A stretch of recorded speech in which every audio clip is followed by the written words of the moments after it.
Y vamos a abrir la Biblia en Primera Pedro, en el capítulo. Vamos a leer un versículo del 1 y después vamos a leer el 2. Primera Pedro, capítulo 1, vamos a leer el 18 a 20, que dice: sabiendo que habéis sido rescatados de vuestra vana conversación, la cual recibisteis de vuestros padres, no con cosas corruptibles como oro o plata, sino con la sangre preciosa de Cristo, como de un cordero sin mancha y sin contaminación, ya ordenado antes de la fundación del mundo, pero manifestado en los postrimeros tiempos por amor de vosotros. Y ahora vamos a ir al capítulo 2 y vamos a leer desde el versículo 9.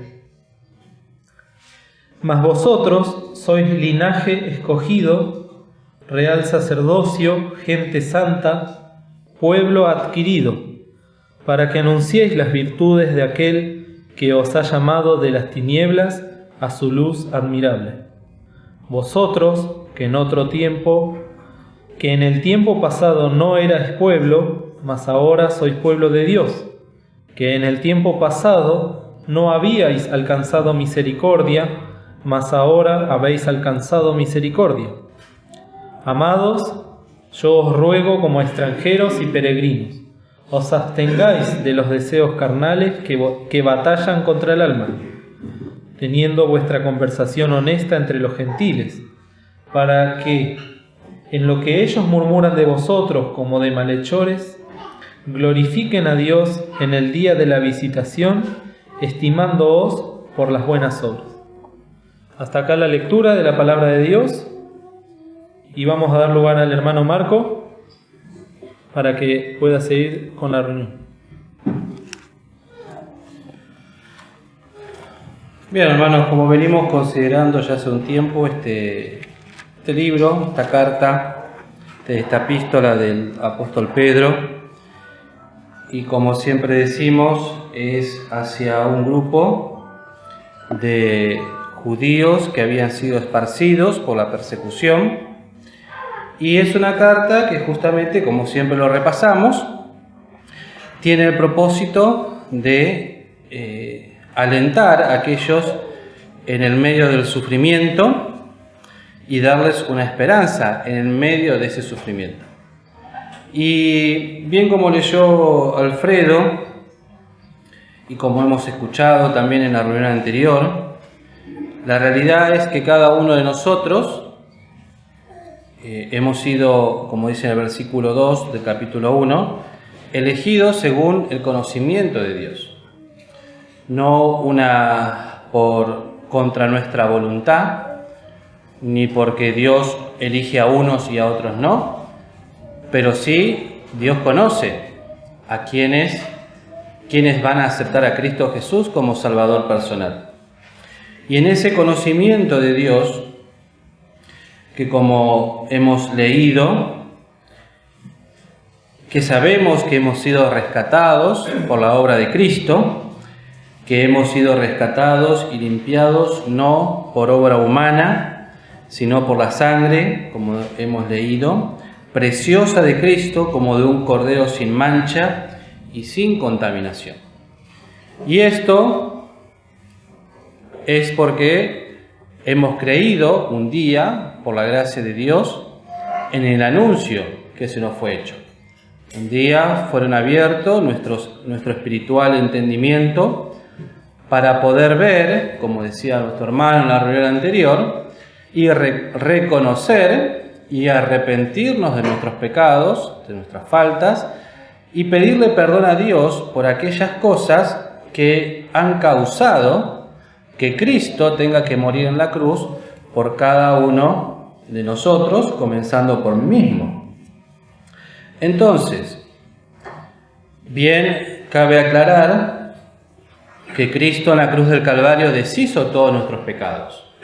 El hombre no es condenado a la perdición eterna porque es malo, no es condenado por sus pensamientos o por su accionar, ni tampoco se gana el cielo por ser una persona buena, sino que la salvación es por gracia y no por obras, para que ninguno se gloríe y ninguno pueda decir, yo soy mejor que tal, me merezco otra cosa. La salvación es por gracia, inmerecida para cada uno de nosotros, y por sola gracia y por solo amor de parte de Dios, que envió a Cristo, y Cristo aceptó este lugar, dando su vida por cada uno de nosotros. Hoy tenemos esta posibilidad de ser llamados hijos de Dios, a todos los que han creído en su nombre, a todos los que han creído en la obra de Cristo, en favor, como decíamos, suyo personal, reconociendo nuestra situación, pidiendo perdón y aceptando el perdón de Dios. Por eso el versículo 9 que hemos leído y comenzado dice, mas vosotros sois linaje escogido. Y un linaje, el diccionario dice que es una ascensión ascendencia o descendencia de una familia noble. Quiere decir que si uno mira y lee, por ejemplo, la ascendencia de nuestro Señor Jesucristo, por ejemplo, sabemos que no viene de hombre, pero toma por parte de María y también de José. Pero hay un pasaje, creo que es en Mateo, que dice, ¿no? Que Sem, ya estoy yendo al final, ¿no? Que Sem fue de Adán y Adán fue de Dios, ¿sí? Entonces vemos que hay una ascendencia y todos nosotros, humanamente hablando, si hilamos, no es hilamos fino, si nos ponemos a pensar, todos hemos nacido, podemos decir, de Noé. Noé fue el único que sobrevivió junto con su familia.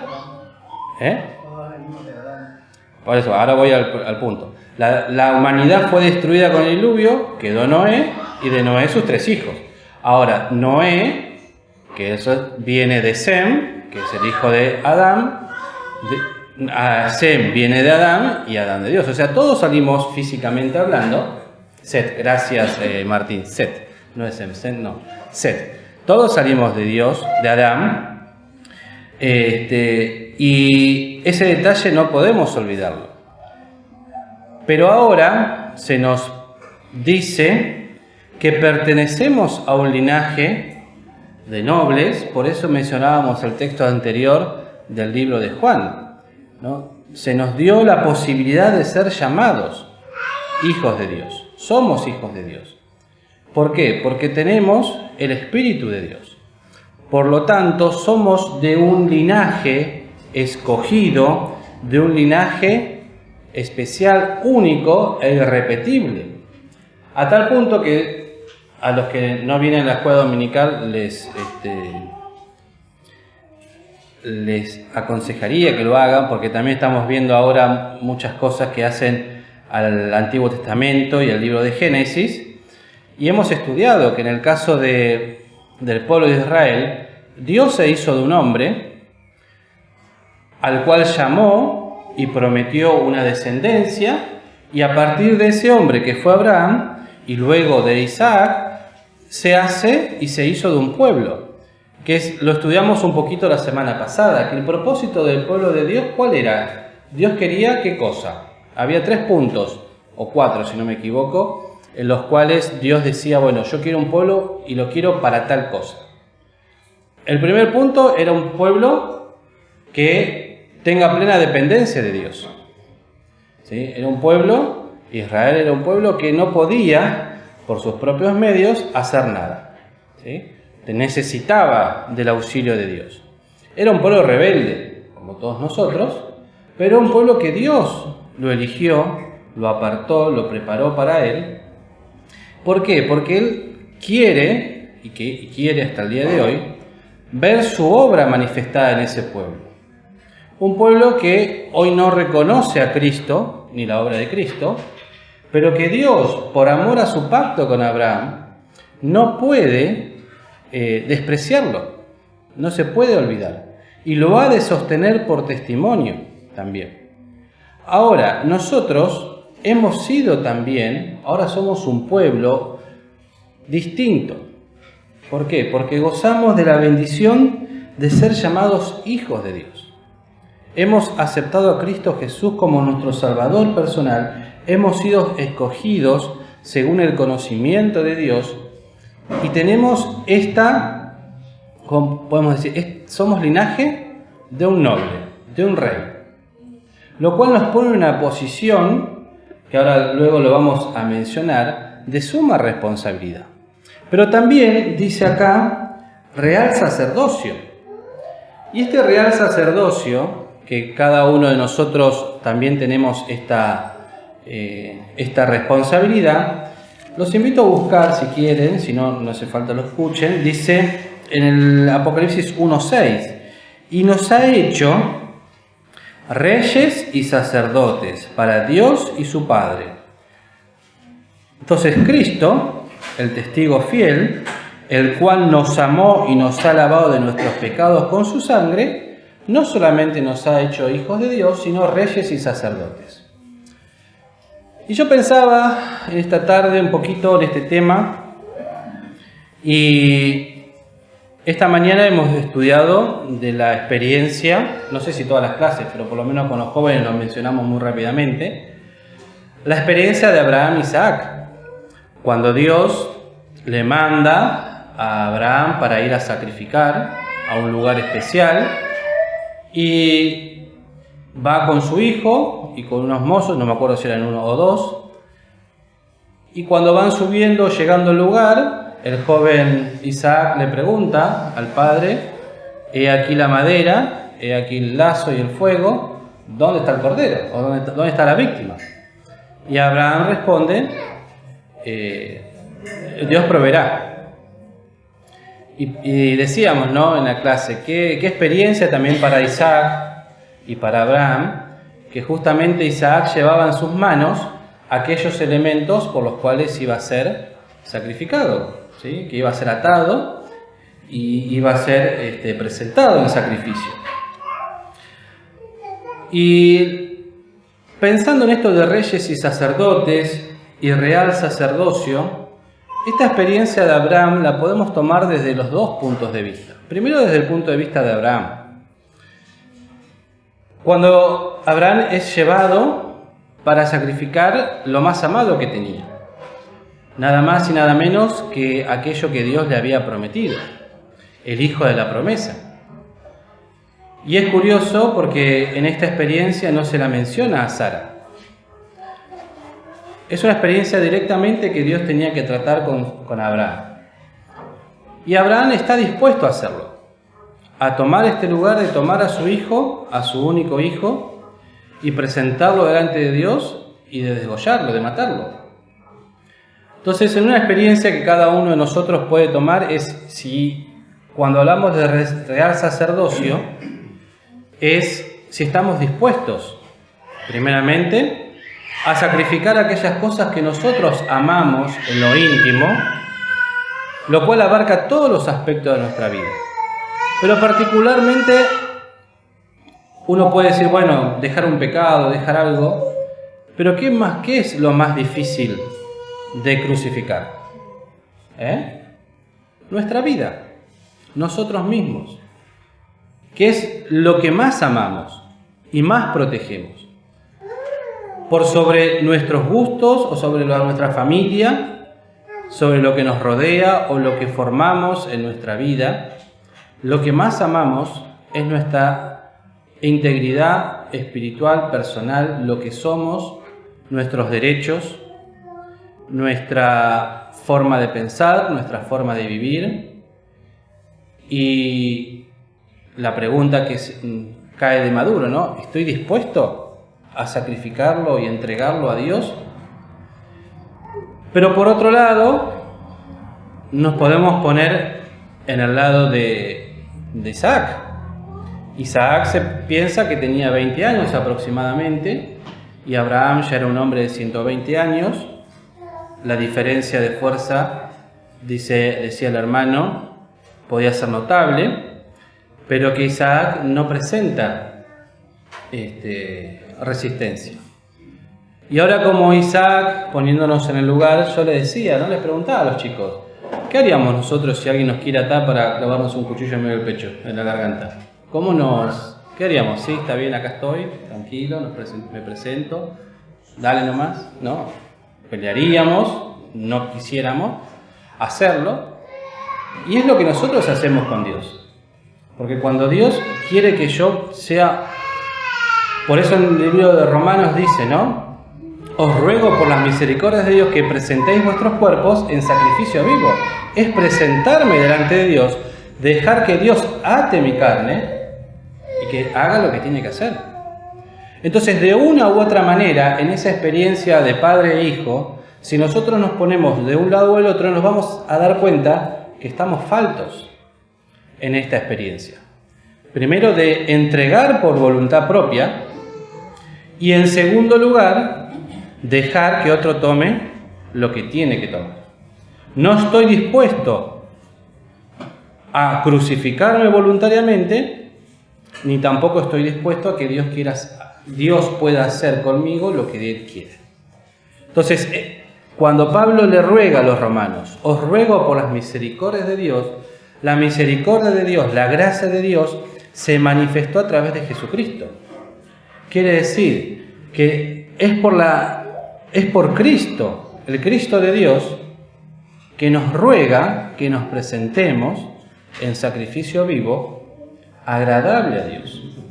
Entonces, cuando acá nos dice, mas vosotros sois real sacerdocio, nos está hablando de estar dispuestos, sacerdotes reales, a estar dispuestos a entregar lo que uno es. Sentimientos personales, deseos, nuestra propia vida, porque la palabra de Dios nos dice, ¿no? El que ama más padre o madre más que a mí, es digno de mí, no es digno de mí. Pero hay un pasaje que no me acuerdo cuál es, que dice, el que ama aún más su propia vida más que a mí, no es digno de mí. Y ahí es donde el Señor nos confronta en esta experiencia personal íntima que cada uno tiene que tener. Si yo hago honor, porque distinto sería, ¿no? Si uno dice, bueno, somos linaje escogido, pero le sacamos el real sacerdocio, o le sacamos la gente santa, porque gente santa también habla, fíjense en el libro de Deuteronomio, ¿no? 26, tienen ahí una referencia. Deuteronomio 26 nos dice cuál era el propósito de Dios para con su pueblo. Deuteronomio 26, 19 dice: y Jehová te ha ensalzado hoy para que le seas su peculiar pueblo, como Él te lo ha dicho, y para que guardes todos sus mandamientos. Y acá viene, ¿no?, lo de gente santa. Y para ponerte alto sobre todas las gentes que hizo, para loor y fama y gloria, y para que seas pueblo santo a Jehová tu Dios, como Él te ha dicho. Deuteronomio 26, 18 y 19. Entonces, el propósito de Dios es que su pueblo cumpla su palabra, cumpla sus mandamientos, con el propósito de elevarlo, de darle loor, de mostrar y decir, este es mi pueblo. Y hoy, un pueblo santo quiere decir un pueblo apartado de las cosas de este mundo, con la única ocupación o deseo es de honrar a su Dios. Entonces, cuando acá nos dice gente santa, nos está hablando de que nosotros tenemos esta responsabilidad. Somos un pueblo de un linaje escogido, de un linaje real, porque somos hijos de Dios. Nos pide un sacrificio espiritual, real, concreto en nuestra vida. Y también nos está diciendo que somos una gente santa, que el propósito de Dios es decir, este es mi pueblo. Podemos tomar, ¿no?, la palabra, dice esto, que ojalá el Señor lo pueda decir, ¿no?, en cada uno de nosotros. Este es mi pueblo en el cual tomo contentamiento. La iglesia de San José es mi iglesia, dice Cristo, en el cual tomo contentamiento. Y se pone contenta porque conoce a los miembros que la conforman y que cada miembro en su vida espiritual y personal busca agradar a aquel que lo salvó, aquel que, como dice en la segunda parte, no solo me quiere dar gloria y levantar y contentarse, sino, como dice acá, ¿no? Pueblo adquirido. Somos un pueblo que tuvo un costo. Hoy está muy de moda, ¿no? Esos afiches que se hace que con uno las cosas van a salir más caras, con el otro van a salir más gratis, ¿no? Y hoy leía un comentario de uno que decía, no hay nada gratis. No existe lo gratis.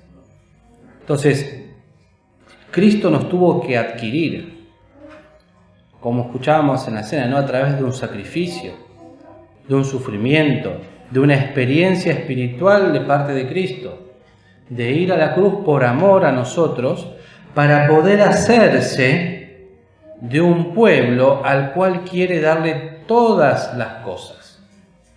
Formar la iglesia, que está conformada por cada uno de los hijitos de Dios, a la cual quiere seguir santificando, la quiere seguir armando, la quiere seguir purificando hasta el día de Jesucristo, a cada uno de nosotros.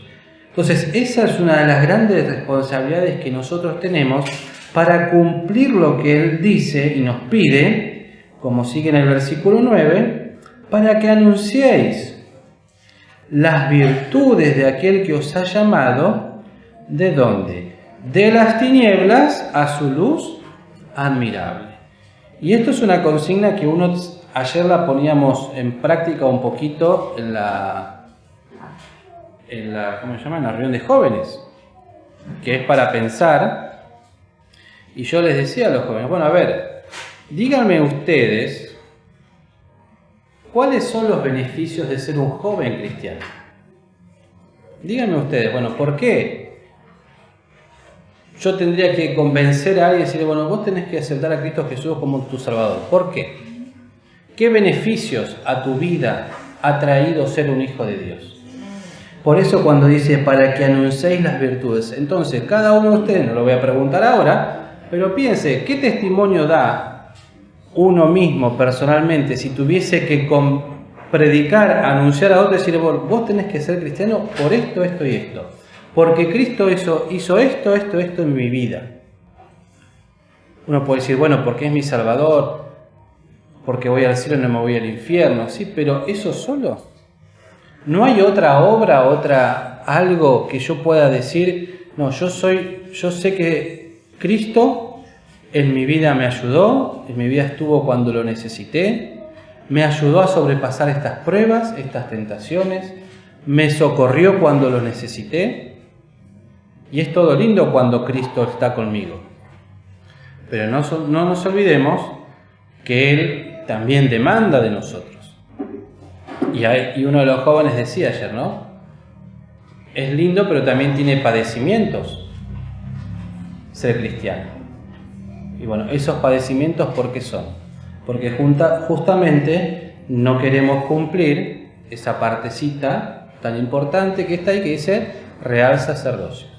Presentarnos para un sacrificio vivo y real. Entonces, ¿cómo? Perdón. Santo.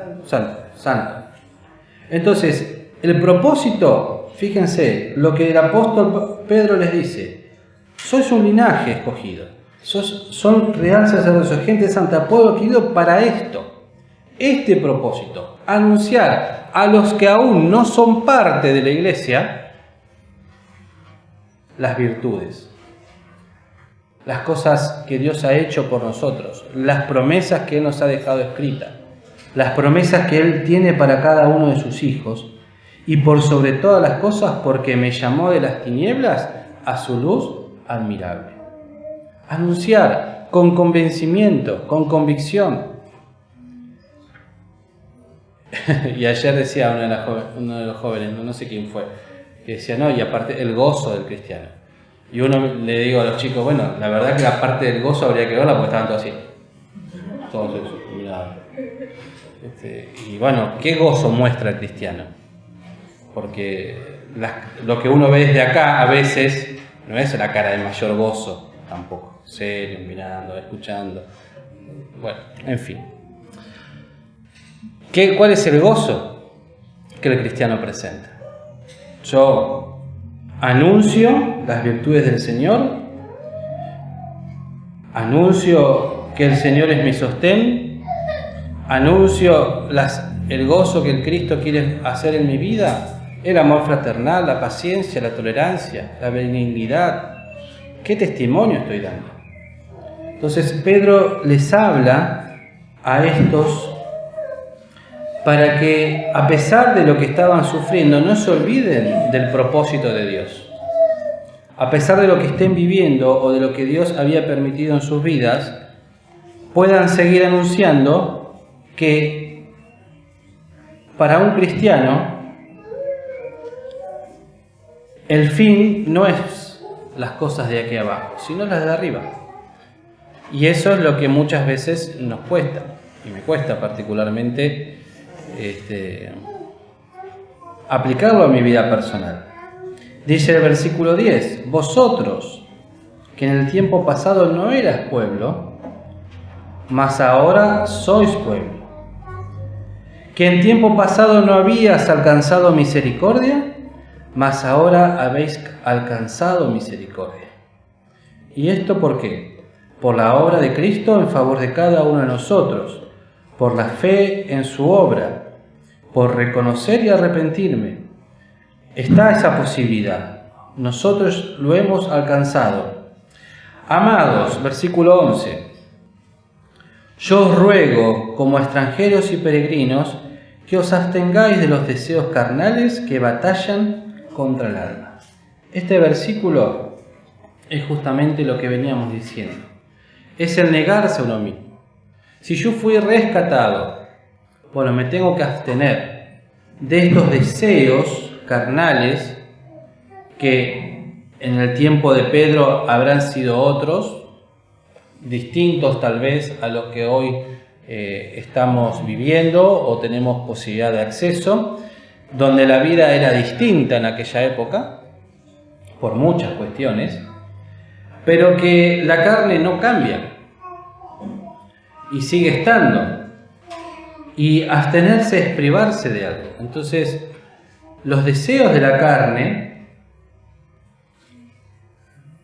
que batallan, que pelean, que se quieren manifestar, bueno, el apóstol nos dice, ¿no? Ruego que os abstengáis, que nos privemos, que digamos que no, que aprendamos a confiar en el Señor y en oración cada día pedirle al Señor, Señor, tengo este deseo carnal que lo estoy cumpliendo, el cual no te agrada y necesito cambiarlo. Y cada uno conoce cuáles son sus deseos. Cada uno conoce cuáles son sus pensamientos. Cada uno conoce lo que hay en el interior de su corazón. Pero la fórmula para poder tratarlo es esa: de rodillas delante del trono de la gracia, presentarnos delante de Él y ser sinceros de corazón. Señor, tengo esto que no me deja descansar, que no me deja dormir, que me preocupa muchísimo, que me da miedo. Tengo esto en el corazón que me carga, que no puedo, que me nubla la visión de hacia dónde tengo que ir. Y de rodillas delante del Señor tratarlo. Pero esa es la única manera, hermanos. Ser sinceros con el Señor. Tomar la palabra. Santifícalos en tu verdad. Tu palabra es verdad. Si yo no oro, si no leo las Escrituras, no voy a poder batallar contra estos deseos de la carne. Porque se manifiestan. Y lo que tengo que hacer en la oración y en esta lucha espiritual contra uno mismo es ponernos delante del Señor y decir, Señor, acá estoy, ayúdame, porque no puedo. Para luego poder decir, bueno, teniendo vuestra conversación honesta entre los gentiles. Y teniendo, fíjese que tiene una referencia a Filipenses 2:15, que dice de la siguiente manera. Filipenses 2:15 dice, para que seáis irreprensibles y sencillos, hijos de Dios sin culpa en medio de la nación maligna y perversa, entre los cuales resplandecéis como luminares en el mundo. El mundo está puesto en maldad. Esa es la realidad. Una maldad que tal vez nosotros no conocemos. Una maldad que, gracias a Dios, podemos decir, no somos participantes de ella. Pero eso no quiere decir que no tengamos el gen del pecado y que algún día...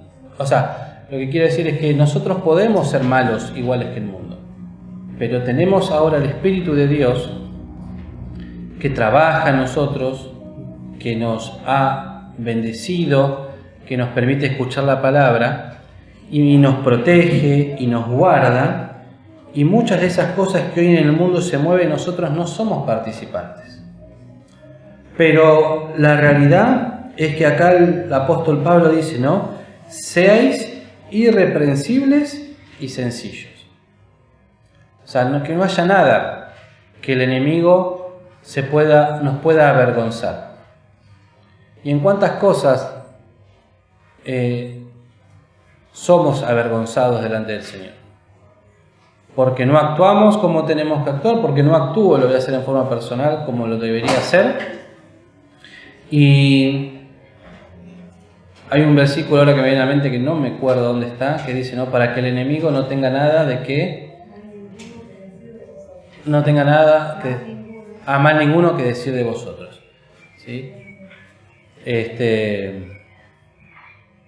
Y este es el propósito. Hijos de Dios sin culpa en medio de la nación maligna y perversa, entre los cuales nos llama justamente a resplandecer. Y cuando habla de conversación ahí en Pedro, teniendo vuestra conversación honesta entre los gentiles, habla también de esta parte, de cómo es nuestra comunicación. Ayer hablábamos un poquito en la escuela bíblica, ¿no? Que participar de las cosas que tenemos que participar de este mundo no significa que estemos pecando, porque tenemos que trabajar, tenemos que estudiar, tenemos que hacer un montón de cosas en la vida. El problema es cuando nos mezclamos, cuando tomamos parte, cuando lo adaptamos a nuestra vida, eso empieza a formar parte de nuestra vida. Ahí está el gran problema para el creyente. Por eso acá en Filipenses dice, ¿no? Entre los cuales tenemos que ser gente santa, demostrar que somos un linaje escogido, permitir que Dios nos eleve como un luminar en el mundo, para que la gente pueda ver en nosotros algo distinto, que no somos igual al resto, que no somos iguales. Y eso se ha de ver en experiencias espirituales, en nuestra forma de hablar, en nuestra forma de conversar, en las cosas que decimos, cómo nos movemos, en el testimonio personal.